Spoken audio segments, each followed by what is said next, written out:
28康食藥每日樓市。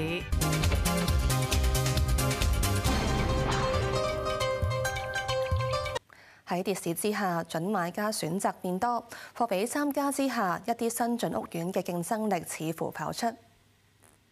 根據地價局嘅數據話，上個月18大新進屋苑有193宗嘅買賣登記，成交連升2個月，按月再升接近30%，見接近5個月最多。港島、九龍同埋新界3區新進屋苑二手登記量全線上升，其中又以港島區嘅升幅最顯著。4個新進屋苑宏都、貝沙灣、新灣軒同埋喜匯，上個月一共錄得30宗嘅買賣，按月大增大約58%。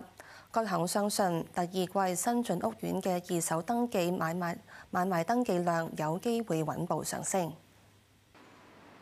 咁其實我哋反映咗呢，即係新進屋苑呢，的確係喺呢個市場上呢，係會係相對比較受歡迎嘅，因為啲買家呢，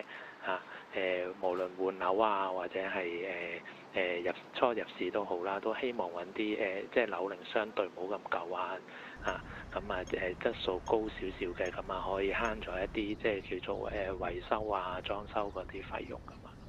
除咗嗰個關稅戰，即係有個緩和啦。咁依家講緊即係市場另一個好 hit 嘅因素就係即係個減息嗰個趨勢啦，同埋實際嗰個拆息咧係回落咗落嚟嘅。咁所以咧，依家目前即係市民個供樓負擔亦都係細咗嘅。咁呢個亦都係一個誘因，令到市場會加快入市啦。